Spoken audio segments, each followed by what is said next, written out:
Hello guys, today we will talk about the environment. What is environment? Environment होता क्या है? Environment refers to the surrounding of an organism where it thrives. कोई भी organism, उसके आसपास की जो सराउंडिंग्स होती है उसको हम एनवायरनमेंट बोलते हैं. It constitutes both living and non living thing. इसके अंदर लिविंग और नॉन लिविंग थिंग दोनों ही आ जाती हैं. What is ecosystem? इकोसिस्टम क्या होता है? The ecosystem comprises all the biotic and abiotic factor interacting with one another in a given area. किसी भी गिवन एरिया में जब बायोटिक और एबायोटिक फैक्टर्स आपस में इंटरेक्ट करते हैं तो इसको हम इकोसिस्टम बोल देते हैं. इसके दो कंपोनेंट्स होते हैं, biotic component, abiotic component.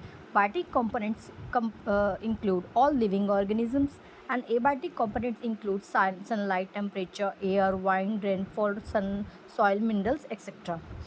Example of ecosystem are pond ecosystem, grassland ecosystem. Ecosystem ये इसका फ्लो चार्ट है. Ecosystem has considered two factors, abiotic and biotic.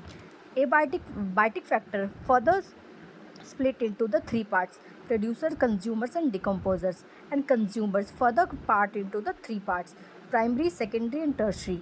Primary called the herbivorous, secondary called the primary carnivorous and tertiary called the secondary carnivorous. Then what are the question? What are the different type of landform present in our environment? Mountains, hills, plateau and plains. What are lithosphere? Lithosphere क्या होता है? The lithosphere is the rocky outer part of the earth. It is made up of the brittle crust and top part of the upper mantle. lithosphere जो rocky अर्थ की जो ऊपर की Rocky पथरी area होता है उससे बनता है. What is the biosphere present? Where is the biosphere present? Biosphere कहाँ प्रेजेंट होता है? Biosphere make up the portion of the earth where life exist. Earth का वो पोर्शन होता है जहाँ पे कोई भी लाइफ फॉर्म एग्जिस्ट करती है. Biotic component, it has three parts: producer, consumers and decomposer. What are producers? All living plants, green algae can produce their food, sugar and starch from inorganic substance. कोई भी green plants या blue green algae अपना food खुद बनाती हैं. Sugar and starch किसकी help से? Inorganic substance की हेल्प से, with the use of light energy. इसको हम फोटोसिंथेसिस भी बोलते हैं. All green plants are producer. सारे ग्रीन प्लांट्स को हम प्रोड्यूसर्स बोल सकते हैं. इसको ऑटोट्रॉप्स भी बोलते हैं. The second one is consumers. They are organism which consume other animals और organism and their product as their food.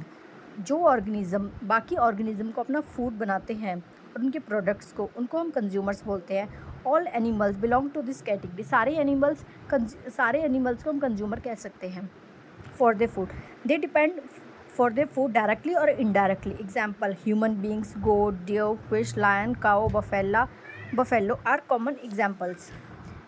Further, consumers can be classified into three categories: herbivorous, carnivorous and omnivorous.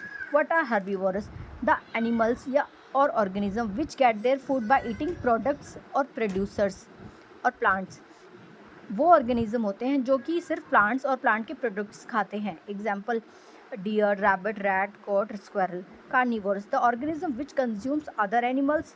And herbivorous, therefore carnivorous feed on the flesh of herbivorous. Carnivorous होते हैं वो किस पे depend करते हैं? Herbivorous के flash पे और अदर एनिमल्स पे. They are also called the primary carnivorous. इनको हम प्राइमरी कार्निवोरस और सेकेंडरी ऑर्डर कंज्यूमर भी कह सकते हैं. Example: snake, wild cat, jackal, frog, birds, fishes etcetera. Third one is omnivorous. Omnivorous क्या होते हैं? The organism which feed both plant and animal. जो प्लांट और एनिमल दोनों को ही खा सकते हैं उनको क्या बोलते हैं? Omnivorous. Example: human beings are the main example of omnivorous. Fourth one is parasite. Parasites क्या होते हैं? Those organisms which live on body of host and take food from it. ये वो ऑर्गेनिज्म होते हैं जो दूसरे ऑर्गेनिज्म की बॉडी पर रहते हैं और उन्हीं से अपना फूड लेते हैं विदाउट किलिंग देम, उनको मारे बिना. एग्जाम्पल: एक्डाइज और cuscuta etcetera. Fourth one is the decomposers.